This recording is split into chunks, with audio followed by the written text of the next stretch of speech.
So I got this 2013 GLK350.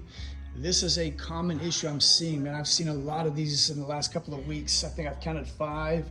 This is the only one that wanted to make the repair. I've got another one that I'm gonna try to sell.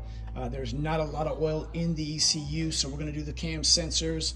We're gonna do the cam magnets. There's some pigtails that we can put on the magnets.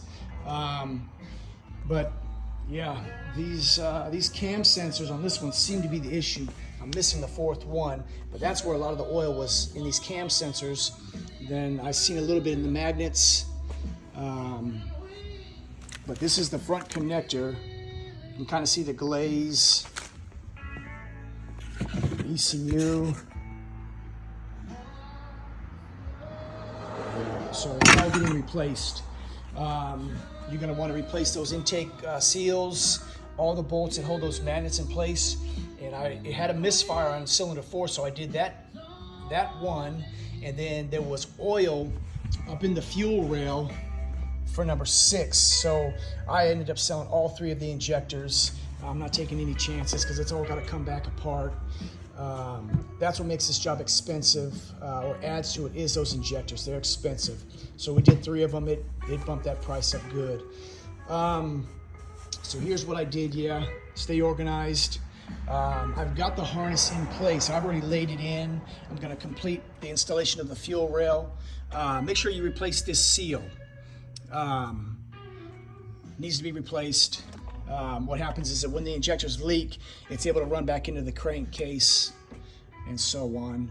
Cover your holes. The last thing you want to do is drop something in there. The lower intake does not have to come off. But again, it's routed, it's installed, not too bad of a job. Alternator is going to come off.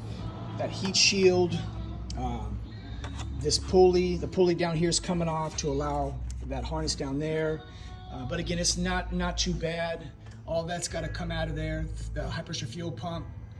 So yeah. So anyway, here's your seal kits for the fuel rail and injectors. There's my injectors. These are the pigtails for the magnets. This is your tool kit to reseal the fuel rail. And then this is what you're looking at. That's all associated with the fuel rail. So we've resealed all 3 of those. The dealership was nice enough to loan me the tools. I've sent them all back, but I bought them so that next time I don't have to ask for them. But they were nice enough to loan them to me. Maintain a good relationship with the shops that are around you, especially the dealerships. They're not your enemy. They're not the competition. We just work together. So I appreciate that I have that in my favor. There's the part number for that little seal that's on that valve cover. But again, not too bad of a job. But what you're going to want to do is you're going to want to sell up front the harness, the ECU, the magnets, the sensors. And what I advise this customer is that I've got to take it apart. I've got to pull the intake manifold up, look at all your fuel injectors for oil, look at your coil connectors for oil, and look at the O2 sensors as well. I've seen oil in those as well. All these things add to the price. But again, not a bad job. I'll get this one put all back together today, put it down the road. But if you see oil in the ECU, 12-13s are very, very common. Hope this helps you to know what you're going to have to do and what you got to sell.